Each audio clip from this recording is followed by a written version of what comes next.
By now, you've got to know that Batman the Animated Series has returned in the form of the Batman The Adventures Continue 6-issue miniseries, co-written by Paul Dini and Alan Burnett with art by Templeton. If you didn't already know, where have you been? We did a whole video speculating about the series, which you can catch up on right here, and the first issue is already available to read digitally, so you really have no excuse at this point. The comic book was inspired by the Adventures Continue toy line from DC Direct, which brings new characters like Deathstroke, AZRAEL, and Red Hood into the DC animated universe. The action figures were also designed by Templeton with biographies written by Paul Dini on the card backs, which makes them the perfect pair to create the series, though certainly not the first time either have worked on the animated Batman comic book tie-in material. So today, let's take a look at some of the comic books, both DC animated universe and mainstream DC continuity, that you should read to prepare yourself for Batman The Adventures Continue. But first, hit that little thumbs up button, would ya? It helps tell the YouTube robots to suggest this video to other people. It's a nice thing to do, and you're a nice person, aren't you?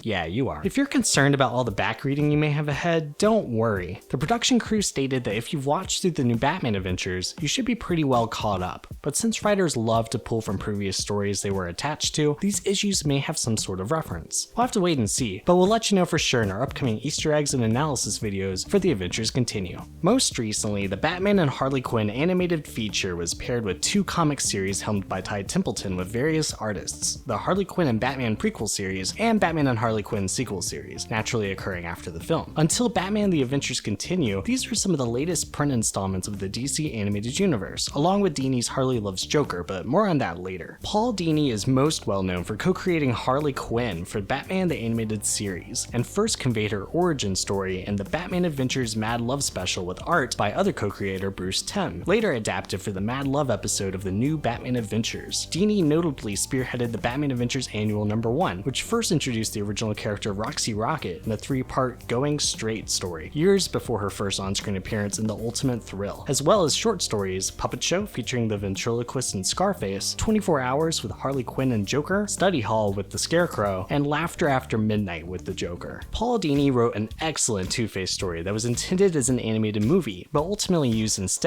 for the Batman and Robin Adventures opening arc in issues #1 and 2. Dini continued on the book for issues #3 with a Riddler story, and #8 where he reunited criminal besties Harley and Ivy, and also wrote a specific Batman Harley and Ivy 3-issue miniseries with Bruce Timm on artwork. Adventures of the DC Universe #3 featured a short story by Dini with the DCAU version of Poison Ivy as well. Back to Templeton, even though he is the artist on the Batman The Adventures Continue comic, it would be a disservice if I didn't also mention his writing efforts on other DCAU related books, because he's co-written with Dini before, and since he's on the project, he has access to Dini and Burnett and may likely influence certain aspects of the writing. Templeton wrote Batman Adventures Volume 1, number 33, and issues number 35 and 36, which was an emotional roller coaster of a multi-part story featuring Dr. Hugo Strange. Templeton also wrote one-off issues in Superman Adventures number 40 and Justice League Adventures number 1. He spent nearly 2 years writing issues of the Batman and Robin Adventures, from number 4 through 23, as well as 25, prior to its relaunch as Batman Gotham Adventures, where Templeton penned issues number 1 through 12, as well as number 14 and 31. He returned when the series relaunched as fan favorite Batman Adventures Volume 2, and worked on every issue of the 17-issue series as either writer or artist, except number 9 and 15. While the story of Batman The Adventures Continue will focus heavily on the new characters being introduced, information currently available to the public suggests that many familiar faces will also be returning. Rather than expecting you to go through the plethora of back issues that the creative team has been attached to, we figured it would be a good idea to consolidate that to issues with a focus on characters we know will be reappearing, just in case the creative team ends up making any references to their previous work.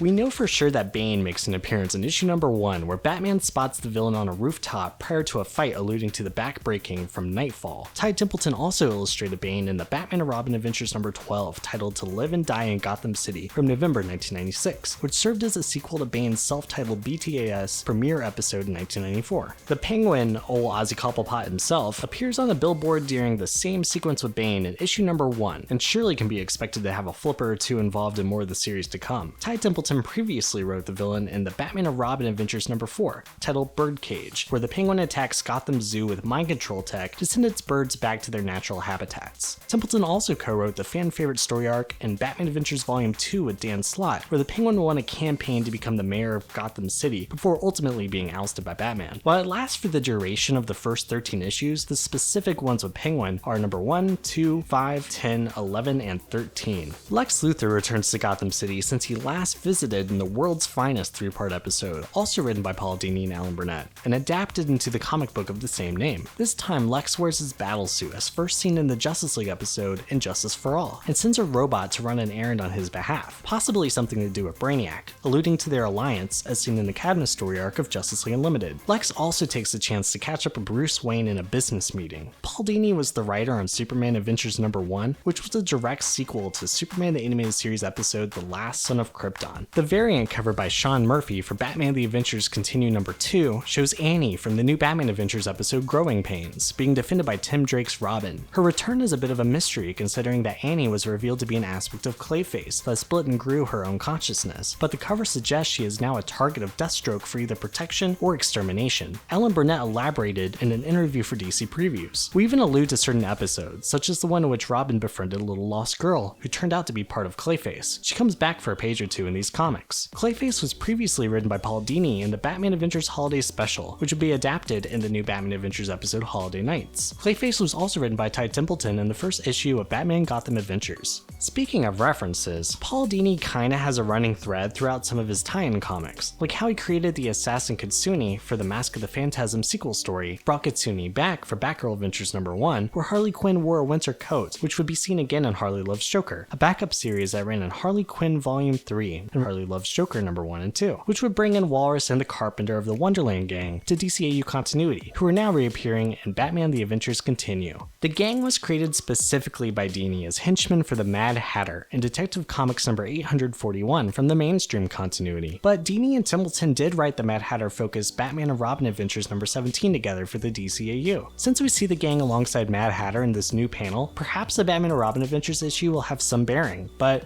I'll let Owen from the YouTube channel Owen Likes Comics talk more about the Wonderland Gang. Take it away, Owen. Thanks guys, let me take it from here. Batman is leaving. But you can wipe that devious grin off your face, Joker, because he'll be right back. Hey, babe. What? What were you wanting to do for dinner tonight? I was thinking mac and cheese. Okay, yeah, that could be cool. What if...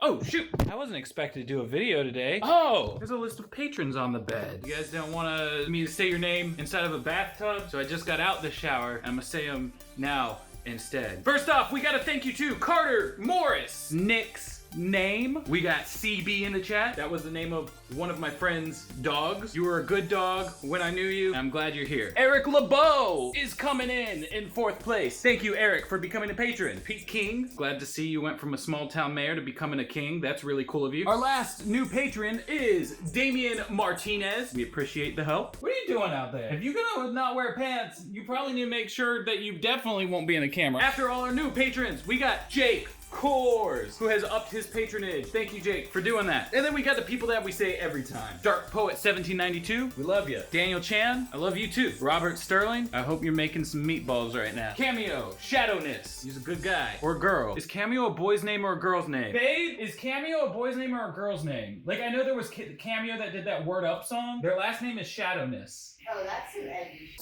Thank you. We got Luke Mears. Thank you, Luke. Last, but surely not least, Richard Mon 12. If you want to become a patron, help us out, you can go to patreon.com/DCAU Watchtower. If you don't want to do that, you can go there anyway, and maybe something that's over there will convince you. Lots of cool little perks going on over there. We got art, we got hangouts, we got polls. Money helps everyone out, but money helps YouTubers out, especially during these crazy times. If you can't afford to help us out, hey, we still respect you, you know. Thank you for being here. Make sure you like, comment, subscribe, all that kind of stuff. That stuff helps out, and it doesn't even cost any money. But if you got money to spend, might as well go over to Patreon, check out what we got. Patreon.com/DCAU Watchtower. We love y'all. Back to your normal whatever was going on. I ain't part of this video. The price for freedom is eternal vigilance.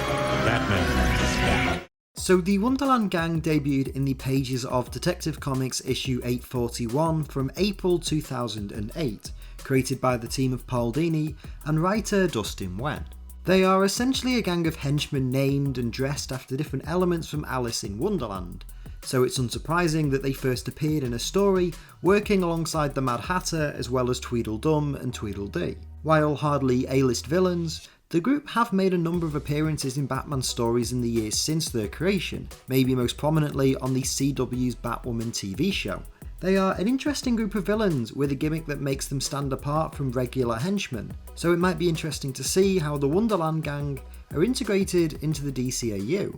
Another more notable addition to the DC animated universe is Red Hood, the alter ego of the former Robin, Jason Todd. Now, Todd, who was famously killed by the Joker as part of the 1988 comic book story A Death in the Family, was brought back to life after Superboy Prime punched reality in Infinite Crisis. I know, just roll with it. Now alive once again, Todd returns to Gotham in a quest to seek vengeance on the Joker, leading to a confrontation between Bruce, Jason and the Joker.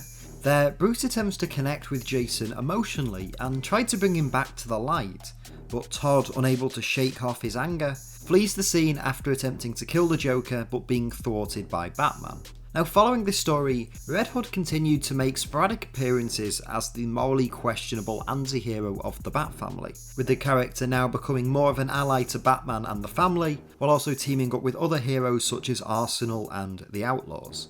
It's probably worth noting too that Red Hood's addition to the DCAU is notable because a character with that name did appear at the end of Batman Adventures Volume 2, Issue 8, though dressed more like the original version from Alan Moore and Brian Boland's The Killing Joke. Now, while the comic was cancelled before the identity of this Red Hood was revealed, I do think it'll be interesting to see how the Adventures Continue addresses the fact that a Red Hood may already exist within the DCAU. Maybe there's a connection, I guess we'll see.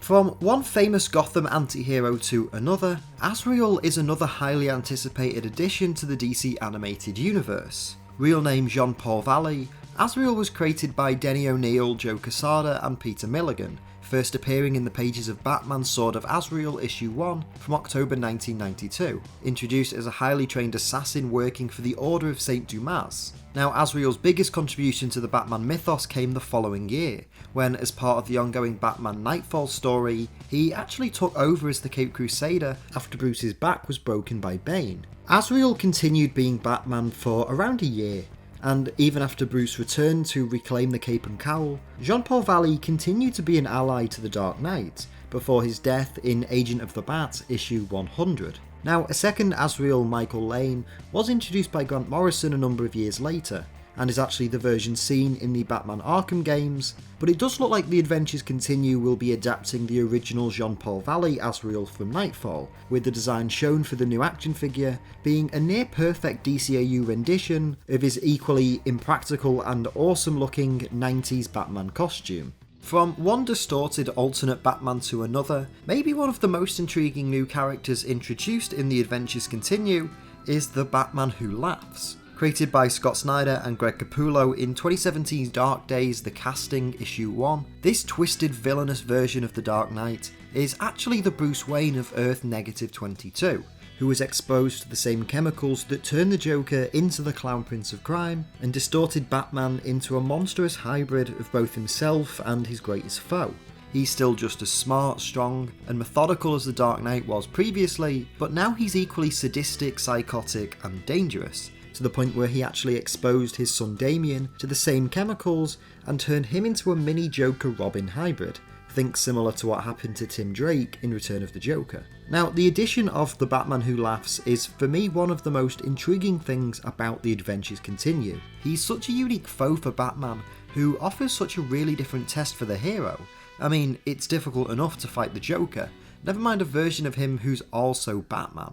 Though when it comes to physical tests for the Dark Knight, another character who fans have waited to see be brought into the DCAU fold is Deathstroke, the genetically enhanced Terminator who, when not fighting Batman, frequently faces off against Nightwing and the Teen Titans. Created by Marv Wolfman and George Perez during the celebrated New Teen Titans run, Deathstroke's most prominent role outside of comics, not counting Joe Manganiello's Blink and You'll Miss It cameo in Justice League, is probably the 2003 Teen Titans animated series, where he, going by his real name of Slade, was positioned as one of the show's main antagonists. It's honestly a little surprising that Deathstroke never made a formal appearance in the DCAU, although he did appear as the president of the Crime Syndicate's Earth in Justice League Crisis on Two Earths, which was initially conceived as a DCAU story. But nevertheless, Slade Wilson is going to be a great character to look out for in The Adventures Continue, especially if we get to see him go up against Dick Grayson in full DCAU glory. And last but certainly not least, maybe my personal favourite thing to come out of The Adventures Continue is the DC Animated Universe's rendition of the classic Dark Knight Returns battlesuit. Taken from issue 4 of Frank Miller's acclaimed 1986 graphic novel, this armour is worn by an ageing Bruce Wayne as he faces off against Superman in the comic book's climax. Yes, we've seen a number of adaptations for this design previously, including the brilliant Dark Knight Returns animated movie and 2016's Batman v Superman Dawn of Justice. And while we of course did see a DC Animated Universe take on the Dark Knight Returns story in the Legends of the Dark Knight episode of the New Batman Adventures, we never actually saw Batman don this infamous armour, besides a somewhat reminiscent suit used in the Batman Beyond episode Disappearing Ink. So on the whole, it's going to be a huge treat for fans to finally see arguably the most beloved adaptation of Batman outside of the regular continuity of comics take on one of the most beloved and seminal Batman costumes. And that's all we've got for you for now. A big thank you to Owen for being a part of this video. If you haven't seen his channel, Owen Likes Comics, before, check it out, the link in the description. It's basically a plethora of awesome comic book and pop culture deep dives, a lot like what you just heard from him. And of course, an even bigger thank you, sorry Owen, to our Patreon supporters, all listed here. Like we brought up in our weekly Patreon party, you can become a supporter of the Watchtower Database by visiting patreon.com/DCAU Watchtower, where you can take a gander at all the shaway rewards you can get for helping us out. Thanks for watching, and hey, if you stuck around this far, be sure to hit subscribe and the notification bell so you don't miss our videos every Sunday. It's way easier to let YouTube tell you when a video comes out than try to remember. I can't even remember what I had for breakfast this morning. It might have been the scrambled Easter eggs from the upcoming videos. Whoops. Bye for now.